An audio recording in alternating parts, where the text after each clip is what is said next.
우리 한번 오늘도 따라하고 시작할까요? 나는 이제 새 사람입니다. 시작. 나는 이제 새 사람입니다. 우리 오늘은 뒤에 분들과 함께 이렇게 나눠보겠습니다. 나는 이제 새 사람입니다. 나는 이제 새 사람입니다. 네, 우리는 선포의 능력을 신뢰하실 수 있기를 원합니다. 신혼여행자들의 성지라고 불리는 하와이는 하나의 섬이 아니라 수십 개의 크고 작은 섬으로 이루어져 있습니다. 이 하와이 본섬에서 약 50km 정도 떨어진 카우아이라는 섬이 있습니다. 이 카우아이라는 섬은 우리가 이름만 대면 알 수 있는 반지의 제왕이라든지 아니면 우리가 여러 주라기 공원이라든지 아바타라든지 이런 영상미가 있는 배경이 되는 장소가 바로 카우아이라는 섬입니다. 여러분 복 받으셔서 한번 가보시기를 원합니다. 네, 아멘 하는 분들은 가실 것 같아요. 이 카우아이라는 섬은요, 지금은 지그상 낙원처럼 보이지만 1955년 이전에는 이런 별칭이 있었다고 합니다. 바로 지옥섬. 어떻게? 불과 몇십 년 만에 이 지옥섬이 지상 낙원과 같은 그런 이름을 갖게 됐을까요?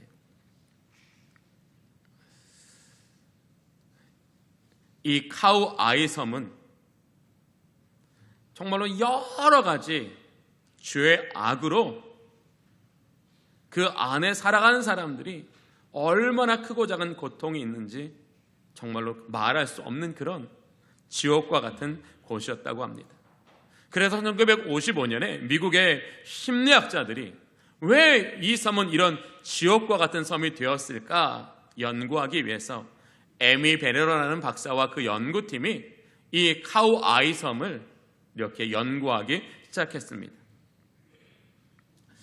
1955년 이 조사를 시작한 그 1955년 태어난 신생아 833명을 대상으로 40년간 그들을 추적하여 조사했다라고 합니다. 그 중에서도 매우 환경이 나쁜 201명을 고위험군으로 분류하여 그 고위험군의 자녀들이 그 사람들이 어떤 인생을 살아가느냐를 계속 추적하여 관찰했다고 합니다. 사실 이 에미 베르너라는 사람은 이 섬에서 입증하고 싶었던 것이 있어요. 뭘 입증하고 싶었냐면 자신이 주장하는 가설이었어요. 나쁜 환경에서는 비행이 일어난다라는 인과율의 법칙을 증명해보고 싶었던 거예요. 나쁜 환경에서는 반드시 비행을 저지르는 그런 사람이 계속 반복된다. 그렇게 40년간 추적해서 연구해 보았더니 3분의 2는 이 박사가 생각했던 대로 이 불우한 가정의 환경에서 자라난 사람들이 어떤 비행과 범죄자가 되었다라는 결론에 이르렀습니다. 그런데 이 833명 중에 3분의 1, 결코 적지 않은 사람들은 이 박사가 예측한 것과 완전히 반대의 삶을 살았다는 거예요. 그 중에서 이 박사의 이 가설을 정면으로 배치하게 하는 한 아이가 있었다. 이 아이를 연구해 보니까 이 아이는 우리나라는 이제 수능이 있잖아요. 미국에는 SAT라는 것이 있는데 이게 대학 입시를 위해서 보는 시험입니다. 이 SAT의 상위 1%에 속하고 미국의 가장 유명한 대학교에 들어가 좋은 직장과 가정을 꾸린 그 한 사람의 인생 스토리를 면밀히 들여다보다가 그러면 왜 이 3분의 1이라는 사람은 3분의 2와 같은 결론에 도달하지 않았는가라는 것을 유심히 살펴보았습니다. 그러던 중 이 72명의 사람들에게는 외회 없이 공통점이 하나가 있다라는 걸 발견했어요. 사실 예외는 소수점 이하가 나오면 예외라고 규정할 수 있지만 3분의 1은 결코 예외라 할 수 없겠지요. 그 정도로 왜 불우한 환경이 이 사람에게 나쁜 영향력을 미치지 않았을까? 면밀히 조사해 보니까 이 72명의 사람들에게는 무조건적인 지지자가 1명 이상씩 있다라는 걸 발견했습니다. 아이의 환경이 아무리 나빠도 그 아이의 편이 되어주고 무조건적인 사랑으로 믿어준 단 한 사람이 그의 곁에 있었는데, 그 사람으로 말미암아 수년 동안 그 사람과 인격적인 교제를 나누다 보니 그 사람은 어떤 비행이나 범죄에 빠지지 않게 되었다라는 거예요. 조사를 해보니까 그 대상은 부모가 아닌 사람도 많았다라는 거예요. 할머니, 이웃집 아저씨 혹은 학교 선생님, 그 누구라도 너는 소중한 존재란다, 너는 무엇인지 할 수 있는 존재란다, 진심으로 믿어준 사람이 있었다면 그 아이는 그 사람과의 인격적인 소통과 인격적인 관계로부터 다시 일어날 힘을 얻었다라는 거예요. 고난이 없었던 게 아니라 뭐가 더 컸다고요? 고난보다 일어날 힘이 더 컸다라는 거예요.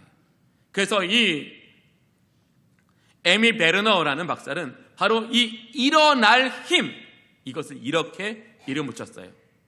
회복 탄력성.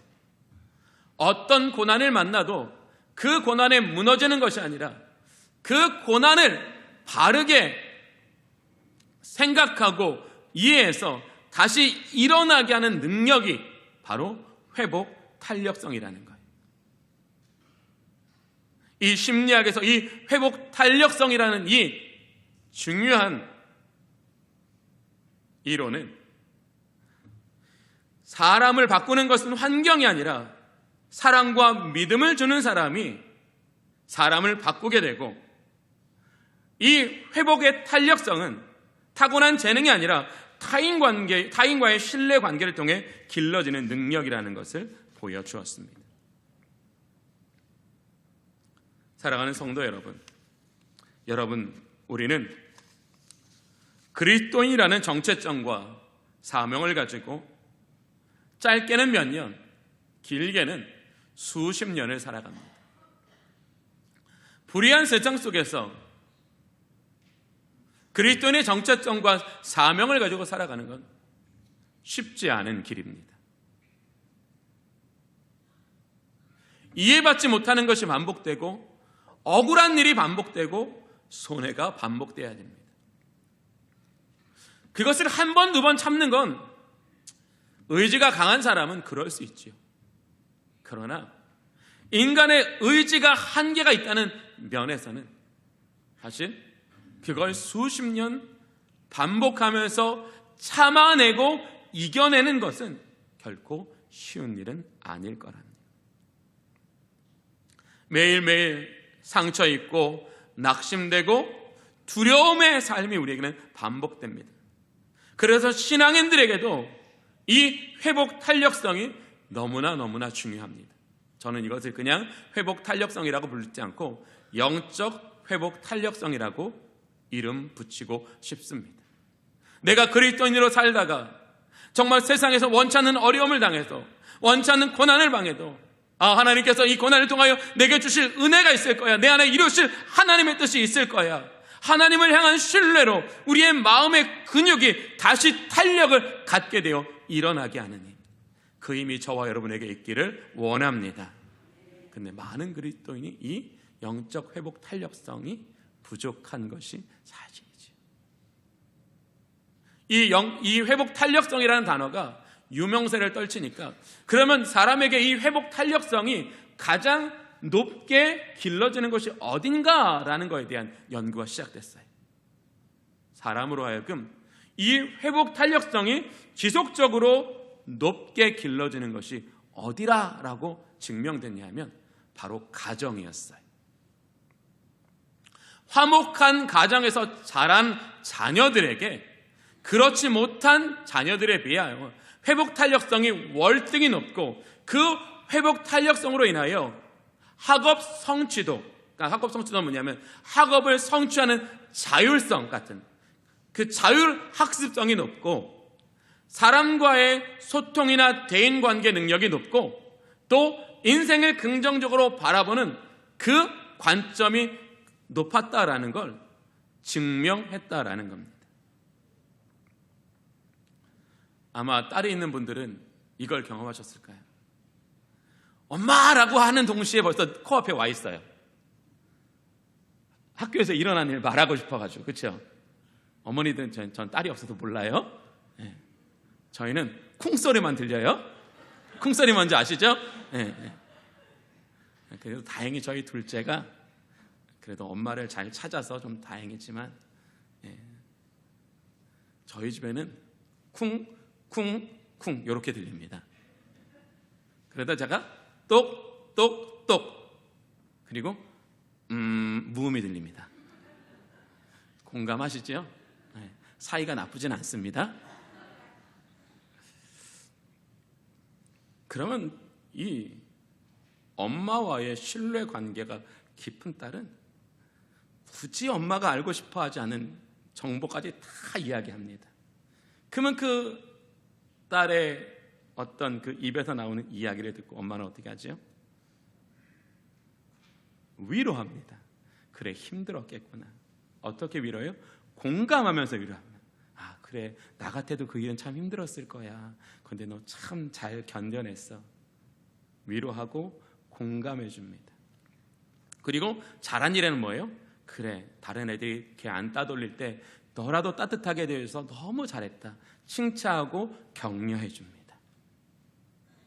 바로 이런 인격적 상호관계 안에서 한 사람의 영과 혼과 육을 일으키게 만드는 곳, 그것을 화목이라고 성경은 말하는 거예요.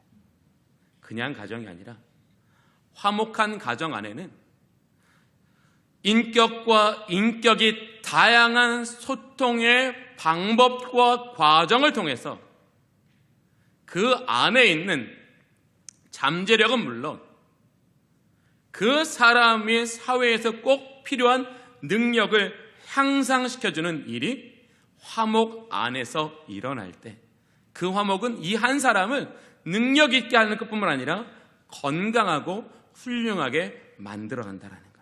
특별히 이 화목한 가정 안에서 이 가족들의 지지와 격려 속에서 자라난 사람은 자기의 가치가 어떠한지 알기 때문에 높은 자존감을 갖게 돼서 외부의 비판이나 난관에도 쉽게 무너지지 않는 자아 존중감을 경험하게 된다고 합니다. 또 가정이라고 해서 왜 갈등이 없겠어요? 부모는 속이 썩어져 가는 사람들이잖아요. 그렇죠? 저만 그런가요? 부모는 평생 속이 썩어져야 하는 사람들인 것 같아요. 가끔 애가 철든 소리를 하면 덜컹하잖아요. 그렇죠? 이게 참 정상인데 가끔 애가 철든 소리를 하면 부모는 마음이 덜컥합니다. 가정에서라고 왜 갈등이 없겠어요? 그러나 화목한 가정은 그 갈등을 대화와 타협을 통해 건강하게 해결해 나가는 과정이 있어서 자녀들은 그것을 보고 배우면서 나중에 대인관계에서도 그것을 적용하기 때문에 공감과 배려를 통하여 좋은 대인관계를 갖는다고 합니다. 또 그렇게 가정 안에서 사랑과 지지를 받는 사람일수록 안정된 집중력이 높아져서 그가 자율적으로 공부하는 학습 능력이 향상된다고 하고요. 또 사랑받아본 경험이 있는 자녀는 세상은 살만하다 하며 문제는 결국 해결될 거야 라고 하면서 긍정적 마인드, 긍정적 세계관을 갖는다고 합니다. 이게 회복 탄력성의 세 가지 요소랍니다. 자아 존중감, 공감과 배려, 긍정적인 시각. 이것이 높은 사람을 회복 탄력성이 높은 사람이라고 하는데요. 이 회복의 탄력성이 높은 사람이 그러니까 성공도 잘하고 행복도 잘 느낀다는 연구 결과가 너무나 많이 있다라고 합니다. 즉, 한 사람이 화목이라는 그 안에서 경험되어지는 것이 그 사람의 인생을 굉장히 아름답게 지어져 간다는 거죠. 오늘 본문에서도 하나님이 저와 여러분에게 주시는 복음의 말씀은 화목입니다. 하나님은 바울을 통하여 이렇게 말씀하고 있습니다. 내가 간청하노니 이것이 성령의 음성으로 들리시기를 원합니다. 내가 간청하노니 하나님과 화목하라. 그건 뭐예요? 하나님이 오늘 우리에게 기대하시는 건 화목이라는 걸 우리에게 이야기하고 있어요. 그러면 하나님께서 원수되었던 우리를 화목하게 하시기 위해서 어떤 일을 하셨는가를 오늘 5장 21절은 우리에게 정확히 말합니다. 이 십자가의 구속을 신학적으로는 이렇게 말합니다. 위대한 맞교환이라고요. 십자가의 사건을 뭐라고 말한다고요? 위대한 맞교환이라고요. 하나님이 우리를 하나님의 의가 되게 하시기 위해서 우리에게 교환해 주셨다라는 거예요. 우리 21장 읽어볼까요? 21절입니다. 하나님의 죄를 알지도 못하신 이를 우리를 대신하여 죄로 삼으신 것은 이라고 말하고 있어요. 하나님이 우리의 죄를 해결해 주시기 위해서 우리의 모든 죄를 그리스도께로 가져가셨다는 거예요. 그리고 그리스도의 그 무죄함을 우리에게도 가져다 주셨다는 거예요. 이걸 맞교환이라고 하는 거예요. 그냥 마법 부리셔서 우리의 죄를 해결하신 것이 아니라 우리의 죄를 그리스도께로, 그리스도의 무죄를 우리에게로 맞바꾸어 주셨다라는 거예요. 그리고 두 번째는 뭐예요? 의의 맞교환이라는 거예요. 죄로 말미암아 영원한 불의에 빠진 우리의 그 불의를 그리스도에게로, 그리고 완전한 하나님의 공의이신 예수 그리스도를 우리에게로. 그래서 우리는 예수 그리스도의 그 의로 말미암아 의롭다 칭하여 주심으로 구원을 얻게 하여 주셨다라는 거예요. 십자가 사건은 뭐라고요? 위대한 맞교환이라는 거예요. 그런데 이 위대한 맞교환이라는 이 복음의 핵심과 같은 이 말에 또 다른 별칭이 있어요. 가장 손해나는 맞교환. 너무 다르지요. 왜 위대한 맞교환이면서 가장 손해보는 맞교환일까요? 우리가 하나님의 아들과 맞바꿀 가치가 있어요? 없지요. 하나도 없지요. 하나도 없지요. 우리의 가치는 예수 그리스도와 바꿀 가치가 없어요. 여러분, 금 한 덩이와 돌 하나 바꾸실래요? 저희 집에 돌 되게 많거든요. 여러분의 집에 있는 금덩이랑 바꾸실래요? 제가 그러면 돌덩이 5톤 트럭으로 한 트럭 가지고 올게요. 바꾸실래요? 아무도 바꾸지 않아요. 누가 돌과 금덩이를 바꿔요? 왜 안 바꿔요? 가치가 동등하지 않기 때문에 안 바꾸는 거죠. 그런데 옛날 같으면 황금이랑 소금만 바꿔요, 안 바꿔요? 바꾸지요. 왜요? 가치가 동등하니까 황금과 소금은 바꿀 수 있어요. 그러나 어느 시대이든지 누구든지 돌과 황금을 바꾸지는 않아요. 가치가 다르니까. 그러면 이 가장 손해보는 맞교환, 도대체 이건 뭘로만 입증될 수 있을까요? 이게 복음의 핵심이에요. 왜 가장 손해보는 맞교환을 우리 하나님은 기꺼이 하셨을까요? 이 가장 손해보는 맛교환을 입증할 수 있는 건 딱 한 단어밖에 없어요. 사랑. 우리를 사랑하시기 때문에 우리 하나님은 가장 손해나는 일을 가장 즐겁게 하셨다라는 거예요. 이게 복음이라고요. 우리를 얼마나 사랑하시는지, 이 맛교환이 바로 우리의 생명의 가치라는 거예요. 우리의 구원의 가치라는 거예요. 이것을 깨닫는 것을 성령의 감동이라고 말하는 거예요. 이 위대한 맛교환 앞에서 내가 그 모든 사랑을 우리에게 아낌없이 내어주신 하나님의 사랑 앞에 우리의 삶을 온전히 내어드리는 것, 이거를 중생이라고 말하는 거예요. 저는 우리 주님의 모든 성도님들에게 이 놀라운 복음의 은총이 여러분의 삶을 바꾸어 주시기를 원합니다. 그게 오늘 우리가 해야 할 일이에요. 왜 오늘 우리는 이 예배 앞에, 이 복음 앞에 있어요? 이 위대한 맛교환, 이 가장 손해보는 맛교환 앞에 그것을 성령으로 깨달아 내가 주인 되었던 자리에 하나님이 주인으로 오시는 그 은혜의 역사가 우리의 삶을 바꿔내기를 갈망하는 저와 여러분이 되기를 원합니다. 그건 오직 누구만이 하실 수 있어요? 성령만이 하실 수 있어요. 내가 그렇게 되기를 원해서 되는 일은 하나 없어요. 성령은 저와 여러분 가운데 진심만 확인하시면 오늘도 그 위대한 일을 이루어 주시는 거예요. 그래서 열심만큼 중요한 게 뭘까요? 진심이에요. 열심은 흉내내지만 진심은 흉내내기가 너무 어렵거든요. 오늘 우리 주님께서는 왜 이 가장 손해보는 맛교환을 하셨을까요? 오늘 본문은 우리에게 크게 세 가지를 말하고 있어요. 첫 번째가 뭐냐 하면 왜 이런 가장 손해보는 맛교환을 하셨을까? 첫 번째, 우리를 새 것, 새로운 피조물 되게 하시기 위해서라는 거예요. 오늘 17절 이렇게 말하지요. 그러지 누구든지 그리스도 안에 있으면 새로운 피조물이라. 이전 것은 지나갔으니 보라 새 것이 되었도다.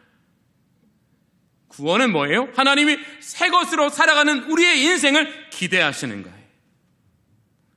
사랑하는 주님의 모든 성도 여러분, 새 것으로 살아가는 은혜가 저와 여러분에게 있기를 원합니다. 바로 오늘 우리는 매일매일 어떤 의의 싸움을 해야 돼요? 새 것으로 싸워가는 싸움을 싸워야 된다는 거죠.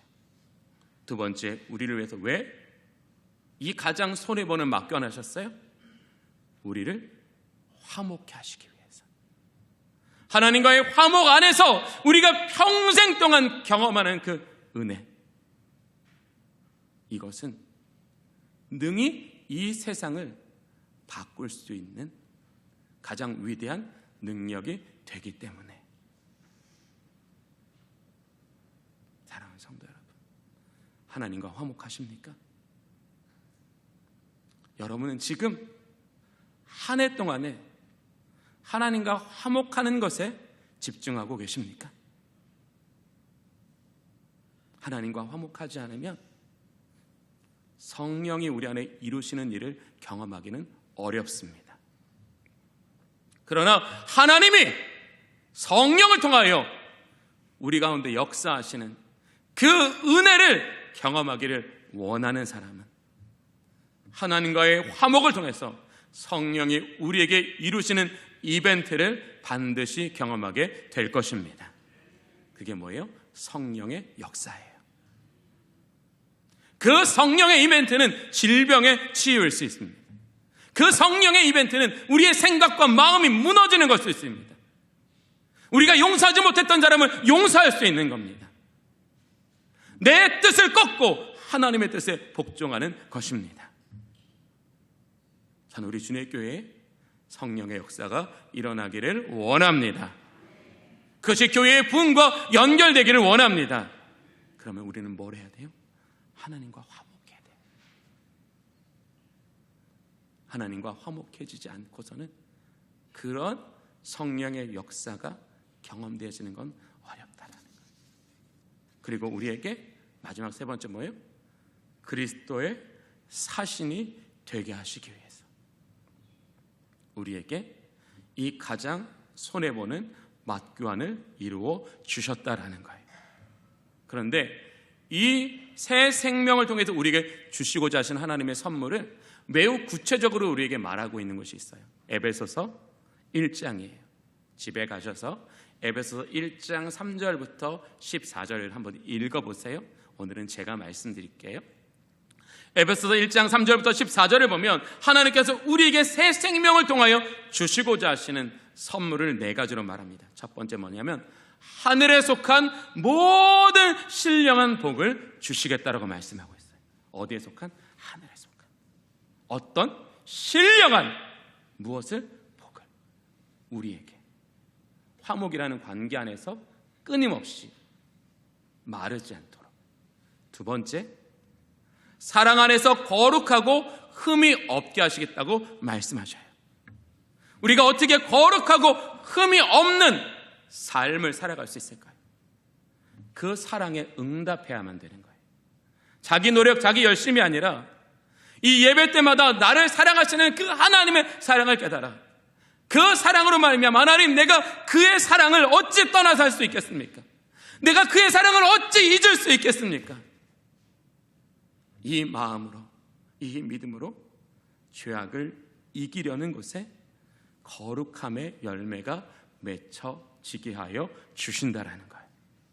세 번째는 자기의 아들을 삼아 그 기뻐하시는 뜻을 우리 가운데 이루어 주신다라는 거예요. 화목은 뭐예요? 다시 일어나는 영적 회복 탄력성이라는 거예요. 사랑하는 성도 여러분, 단번에 이룰 수 있는 하나님의 기뻐하시는 뜻은 없어요. 거의 대부분은 없어요.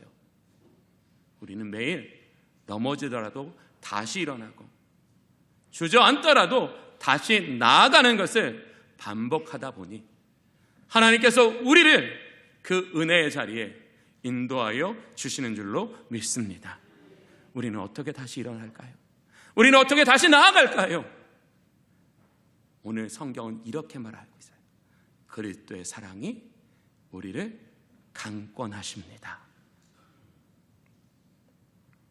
화목 안에는 어떤 하나님의 선물이 있어요? 그리스도의 사랑이 우리를 강권하시는 은혜가 있다라고 말하고 있어요. 여러분이 지금 하시는 모든 주님의 일이 그리스도의 사랑이 강권하여 하시는 일 되기를 원합니다. 그래야 우리는 거절당해도 때려치우지 않는 거예요. 실수해도 내려놓지 않는 거예요. 이건 내 능력으로 하라고 주시는 게 아니라 그리스도의 사랑이 나를 통해 이루시는 것이기 때문에. 네 번째가 뭐냐면 그 은혜의 영광을 찬송하게 하시겠다고 말해요. 그 뭐예요? 그 은혜의 영광에 우리를 참여시켜 주시겠다라는 거예요. 근데 그 은혜의 영광에 우리가 나아가는 방법이 뭐라고요? 화목 안에서 성령님을 인격적으로 만나는 그 은혜로 이루어 간다라는 거예요. 사랑하는 성도 여러분, 아마 우리는 살면서 이 설교 듣고 오늘 집에 가자마자 힘들 거예요. 원래 은혜 받은 날 고난도 있더라고요. 여러분들과 이 찬양을 한번 나누어 보고 싶어요. 주 사랑의 나를 숨쉬게 하라는 찬양이에요. 이 찬양은 이런 가사가 있답니다. 주 사랑이 나를 숨쉬게 해. 그 어떤 세상 그 어떤 어려움 속에도 주 은혜로 나를 돌보시며 세상 끝날까지 지켜주시네. 주 사랑이 나를 이끄시네. 내가 갈 수 없는 그곳으로 주의 사랑 나를 붙드시며 세상 끝날까지 인도하시네. 주님만이 내 아픔 아시며 주님만이 내 맘 어루만지네. 어느 누구도 나를 향하시 주님의 사랑을 끊을 수 없네. 주님만이 내 능력이시며 주님만이 나의 구원이시니 어느 누구도 나를 향하시 주님의 사랑을 끊을 수 없네. 화목은 주님의 사랑이 나를 숨쉬게 하는 자리입니다. 저는 우리 주님의 모든 성도님이 주님의 사랑이 숨쉬게 하는 그 시간과 날들을 살아가시기를 원합니다. 내가 주님의 사랑으로 숨쉬는 그 순간 성령이 우리를 일어나게 하여 주실 것입니다. 내 마음, 내 아픔을 아시는 주님이 나를 그 사랑에서 놓지 않으시니까 나는 다시 나아가는 겁니다. 그게 화목의 이유입니다. 우리의 의지는 부족합니다. 우리는 늘 상처 앞에 핑계대기 쉽습니다. 그러나 우리의 영혼 깊은 곳에 이 울림이 있다면 이 울림은 우리에게 입금을 이루어 줄 것입니다. 사랑하는 성도 여러분, 우리의 인생은 울림으로 입금 받기를 원합니다. 그게 우리가 하나님과 화목하라고 말씀하시는 이유예요. 사랑하는 성도 여러분, 실패 못 막아요. 우리는 최선을 다해서 실패를 막고자 하지만 사실 실패를 막을 수 있는 사람은 매우 한정적이지요. 그러나 저와 여러분에게는 실패를 이기게 만드는 주님의 사랑이 있습니다. 그 사랑으로 일어나시기를 원합니다. 그 사랑으로 다시 나아가기를 원합니다. 그런 일을 반복하다 보면 우리는 은혜의 영광, 그 자리에 나를 세우시는 전능하신 하나님을 만나게 될 것입니다. 그것이 화목을 통해 우리에게 기대하시는 하나님의 마음이에요. 여러분 그렇게 살고 계셔요? 사실은 이 제목을 위해서 10가지 제목을 썼다가 지웠어요. 원래는 회복 탄력성이라고 했다가 심리적 베이스 캠프라고 했다가 사실 지금 설교 중간한 거 50%도 못했거든요. 하나님과 화목해 하십시오. 제목 바꾸는 거 별거 아니지만 여러분 제목 바꾸면요 도입과 결론을 바꿔야 돼요. 설교를 엎어야 돼요. 쉬운 일이 아니에요. 10번을 고민하고 10번을 갈아엎는 건 성령님이 제게 여러분과 함께 나누고자 하는 이 한마음 때문이에요. 왜 우리는 자꾸 축복에 눈이 멀어 살아 계세요? 복 받으면 좋아요. 저도 알아요. 저도 하나님이 복 주셨으면 좋겠어요. 누가 나한테 로또 줬는데 그 로또가 1등 당첨되면 좋겠어요. 아마 1등 당첨되면 저는 그날부터 시험에 빠질 거예요. 평상시는 사탄이 1명이다가 로또 맞으면 사탄이 100명 될 거예요. 여러분은 안 그러실 거라는 얼굴로 저 쳐다보지 마세요. 저랑 비슷할걸요? 로또 1등 되면 밤에 잠도 못 잘걸요? 고민스러워서 걱정스러워서.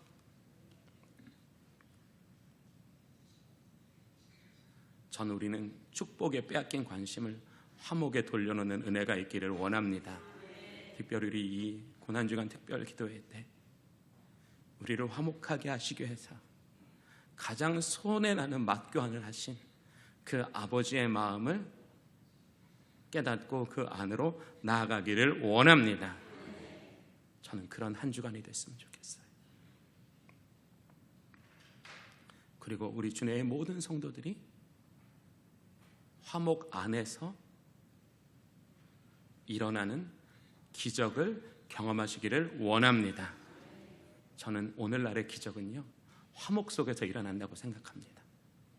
화목한 사람은 기적을 경험할 겁니다. 기적을 경험한 사람은 주님의 뜻을 향하여 나아갈 겁니다. 오늘 집에 돌아가셔서 한번 마음의 문에 녹화해보세요. 똑똑똑. 넌 정말 하나님과 화목하기를 바라니? 여러분의 속사람이 여러분에게 이렇게 응답하기를 원합니다. 나의 가장 귀한 것은 우리 주님과 사랑에 빠지는 거예요. 그 은혜를 인하여 하나님과 화목한 그 화목 속에서 살아내는 저와 여러분이 되시기를 원합니다.